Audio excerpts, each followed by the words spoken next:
In this series of three podcasts, we will be discussing the complex world of the microbiome, the diseases and disorders that can occur when it is disrupted, and what the emerging research is saying and what practitioners can do to re-establish a healthy bacterial balance in their patients. This series is sponsored by Protexin Veterinary in partnership with the British Veterinary Association. So today, in this episode, we're focusing on obesity and diabetes and how the microbiome interacts with these to change these states. We'll discuss whether dysbiosis might be linked to obesity and whether there are differences in those animals that achieve diabetic remission from a bacterial point of view. We'll also look at the role of supplements and diets and the interplay between metabolic and endocrine disease and food and obesity. So today, I'm pleased to say we're joined by Ruth Gostelow, Senior Lecturer at the RVC. Ruth's clinical interest and research focuses on feline diabetes mellitus and diabetic remission, including the genetic contribution to diabetics in cats. So welcome, Ruth. Thanks very much for joining us. Thank you for having me on the podcast, Suzanne. Absolutely. It's great to have you. So I suppose what would be really useful is just really to start with the basics of, the microbiome and dysbiosis and what that is, and so practitioners can understand that. Yeah, I think that's a really good starting point. So, when we talk about the microbiome, what we're referring to is the complex microbial ecosystem that resides in a set environment. Now, the mammalian body has a variety of microbiomes at different sites, but by far the biggest is the gastrointestinal microbiome. And the gastrointestinal microbiome is going to be formed from thousands of microbial species, and the combined genome of that gastrointestinal microbiome is going to be tens, if not about 100 times greater than that of the host. So we're looking at a very substantial microbial population. And that microbial population is almost entirely formed from bacteria. More than 98% are going to be bacteria, but it's also going to include protozoa, viruses, fungi, and a group called the archaea as well. And when we talk about the microbiome, people might have heard the terms microbiome and microbiota used interchangeably. There is a subtle difference between those two.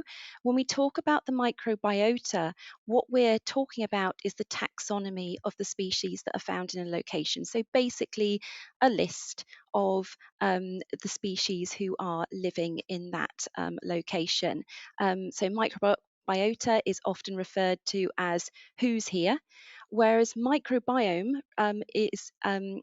refers to the combined genome of the microbial species in that location, and that will include functional genes of which the microbes are using to create proteins and other substances. So the microbiome is often referred to as who's here and what are they doing too. And this huge microbial um, uh, habitat is very metabolically active and therefore has been proposed to have a big influence on the host, both in the gut and systemically as well. And if you read a lot of review papers on the gut microbiome, you will see that some very eminent authors in this field suggest that the gut microbiome is actually considered to be an extra metabolically active organ in the body because of its metabolic capabilities. Yes, I have actually heard that about it being referred to as another organ, but that's really, Yes. interesting, and I really like that description of who's here and what are they doing. That's a really nice way of thinking about it. Um, I mean, I know your particular area is cats, so I mean, I think we'll probably be focusing on that. But if there's information about dogs as well at this point, it'd be really useful to hear about it. So I suppose as far as obesity and diabetic states as well, I mean, is it different for dogs and cats from what we know? What do we know about that so far?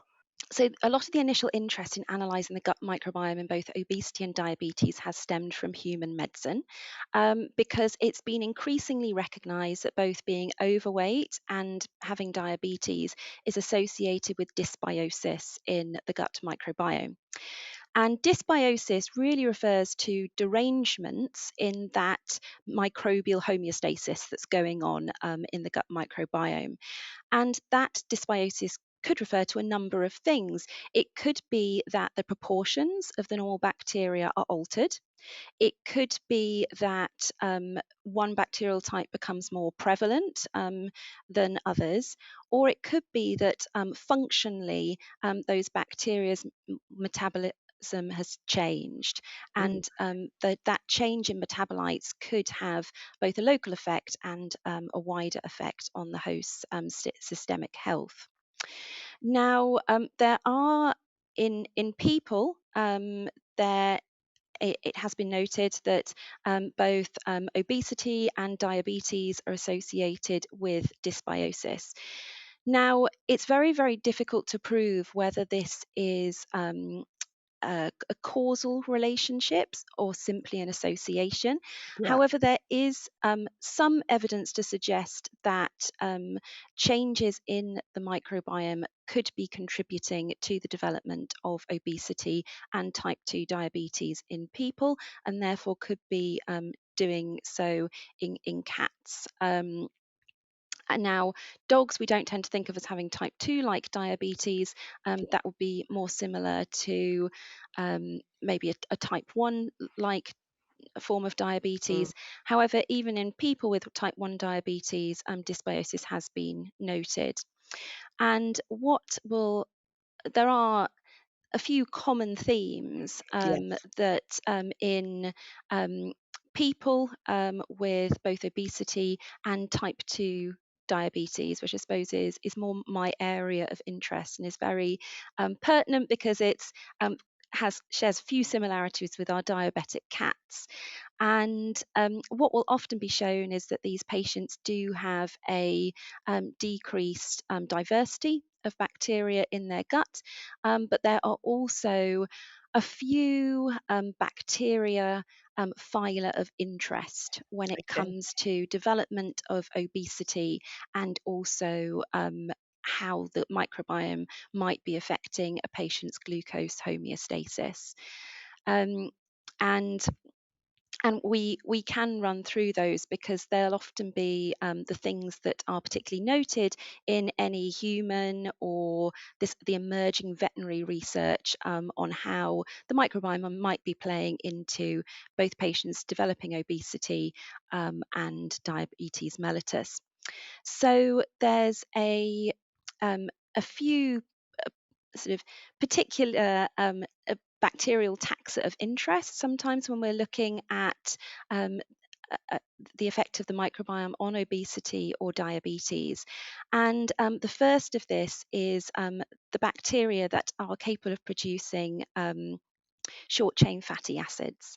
Now, short chain fatty acids are a very important, we believe, um, metabolite that stems from the microbiome.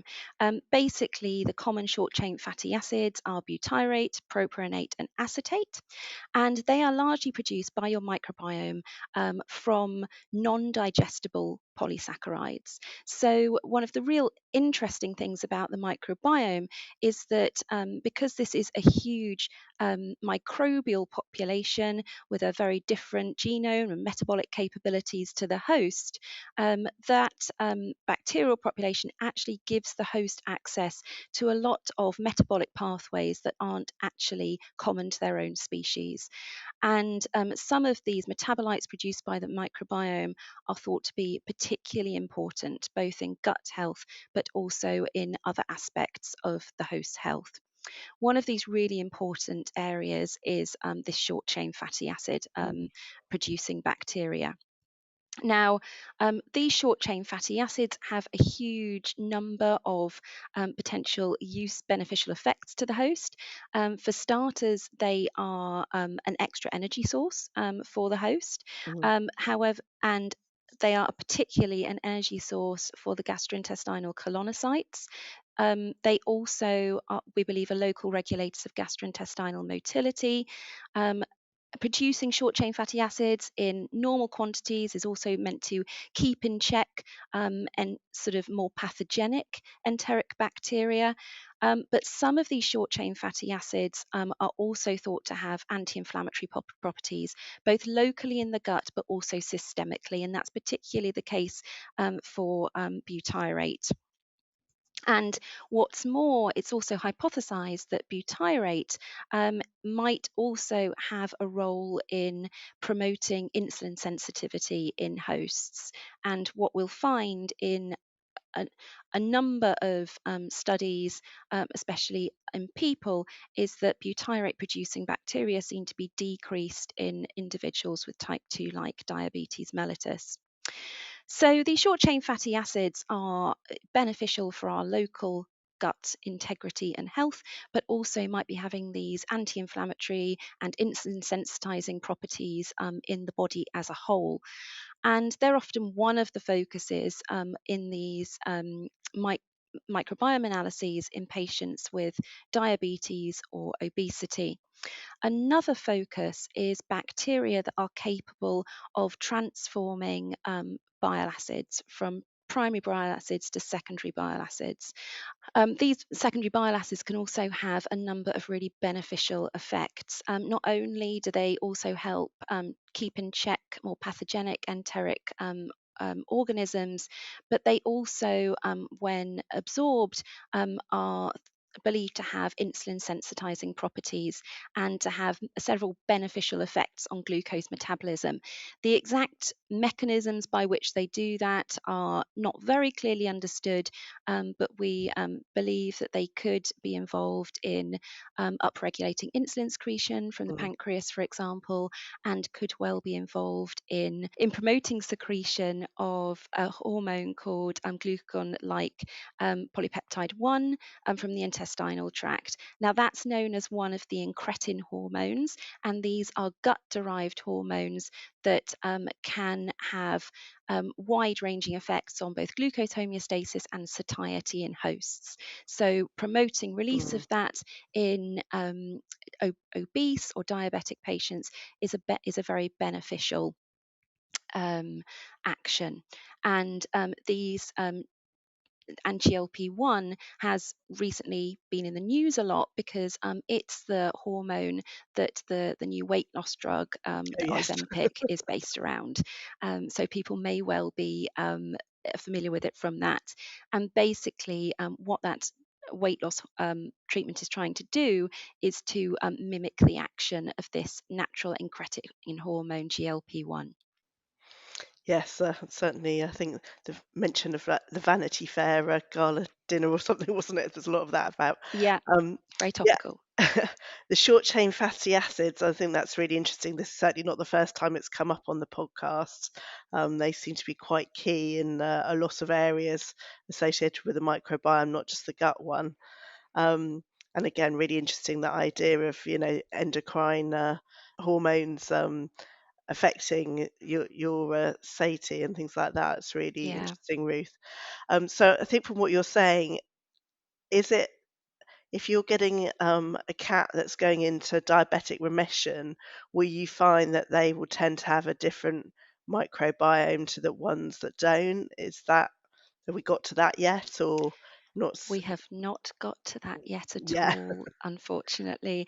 So, and they would be a wonderful population to study because the research into microbiome analysis in our veterinary patients is still really quite early on compared to people. yeah, And um, what we what has been looked at is some few initial studies comparing diabetic cats to lean cats or um, uh, diabetic cats to obese cats who are non-diabetic, but it's yet to be looked at whether the microbiome might change in remission.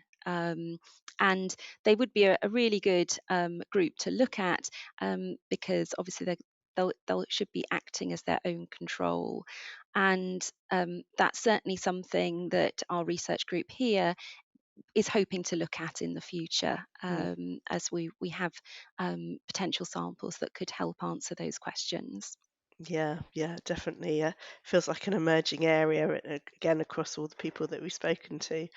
Um, I mean, perhaps we continue with diabetic cats. I mean, are there things that the practitioner can do? I mean, are there foods or supplements that seem to be helping? Again, have we got evidence yet on that? Unfortunately, we haven't got much evidence on that Yeah. yet either. Now, there really has been very little research on how the microbiome might alter with different diets in diabetic cats. One study did place diabetic cats on a higher protein, carbohydrate restricted diet. Mm, Um, and but didn't actually find that the microbiome changed okay. in those cats as they were sort of introduced to that diet over 4 weeks. Now, it might be that that was too short a time frame to see Mm, any difference, or it can be microbiome studies can be um, sometimes challenging to conduct and assess because of a variety of factors that can play into both the samples we're using and also the methodology that we're using to look at the samples. mm, So there certainly are plenty of possibilities with how diet might alter the microbiome and how that could theoretically have beneficial effects for feeding overweight cats or mm, diabetic cats. um, Anything we can do to um, in people, the sort of things that have been tried have been to use prebiotics or probiotics to help with these um, beneficial microbiota effects, mm, especially short chain fatty acid production. yes. Um, we're not quite there yet with with the evidence with diabetic cats as to um, seeing how that might impact the microbiota. Um, what will be interesting in future, I think, is not only to look at how um, diet or remission or other changes in diabetic control impact the microbiome, but also what the microbiome is doing and the functional side of the microbiome. Mm, And for that, we may need to use different techniques. So, advanced genetic techniques such as DNA shotgun sequencing might provide information about, as well as who's there, what functional genes they're expressing, so what are they doing too, and help us show that whether even if the proportions or the abundance of these bacteria aren't changing, is what they're doing changing, and that mm, why at the moment in those early studies we haven't seen a difference in the microbiome of diabetic cats undergoing diet change. But it would also be possible to use a technique called metabolomics in patient sera to try and understand whether, even if the microbiome's proportions are not changing, whether they're doing something different. And metabolomics refers to taking a sample and looking at a vast array of metabolites in mm, that sample. It certainly would be possible to do something like that on the sera of diabetic cats going into remission and see whether any identified metabolites that could be of microbial origin in the gut are changing as the patient goes into remission. Now, one downside of the short chain fatty acids we've been talking about is that they can be very difficult to identify in clinical samples. They're very volatile, so okay. Yeah. identifying them in feces is difficult, and also a lot of them are removed in first pass through the liver as well. So the concentrations in patients' serum might not actually reflect what's coming out of the gut in the portal blood supply. Um, but looking at the transcriptome, so what DNA is being used to produce proteins and other metabolites by the microbiome using advanced genetic techniques, could be of real interest in the future to try and understand the actual mechanisms by which the microbiome, even if it's not changing itself, it might be changing what it does during these um, a patient's journey into remission or a patient's journey on weight loss. Yeah, oh, that's really interesting. I really like that idea of being able to delve in there in the genetics. So I'm sure it will get there eventually. And I mean, and as you say, not yet there the evidence, but it might be that, yeah, it might be an opportunity for practitioners to change the discussion, perhaps more around dietary management rather than sort of weight management or something like that when it comes to these kind of animals. So, yeah, you can Yes. see it being a good way, obviously obesity is a great problem, and diabetics in cats certainly seems to be um, a problem as well that's on the rise. So anything that can help practitioners with that in the future, I think, would be very welcome. Yeah, and it's quite a big topic in people as well. Yeah, There have been initial studies using prebiotics and probiotics to try and improve glycemic control, and there have been some positive effects seen. yeah, And it is also proposed that maybe it's not entirely something like obesity itself that is contributing to insulin resistance. Maybe it is the types of diet that predispose to obesity that are having a direct effect on the microbiome or gut permeability, for example, mhm, and that is contributing to the inflammation that we can see in obese patients, which certainly in people can then lead to them becoming insulin resistant and developing diabetes. So maybe it's it's not simply the weight gain, it could be what individuals are eating as well that is leading to this diabetes pathogenesis. yeah, yeah. Really interesting stuff. Thank you. You've told us about research that's sort of happening at the moment. Is there anything else that you think's got real potential that people are trying to look at the moment in this area? So I think the big area of potential could come back to these metabolomic studies, Yeah. looking at how um, this huge vast array of metabolites in patient serum and those that might come from the gut might influence, have sort of wider ranging systemic effects in the host. That can be done on quite an exploratory basis. So people will look at sort of use non-targeted metabolomics, looking at a huge number of different metabolites in different disease states, and then try and interpret what they found in relation to what you know about the patient's phenotype. And that's been done on quite a lot of different veterinary diseases. For example, chronic kidney disease, there's various papers on that, cardiac disease, a few obesity papers, including in cats. But I think what we are lacking is those um, big exploratory studies in diabetic cats or maybe cats who are undergoing weight loss as well and looking to see how things change.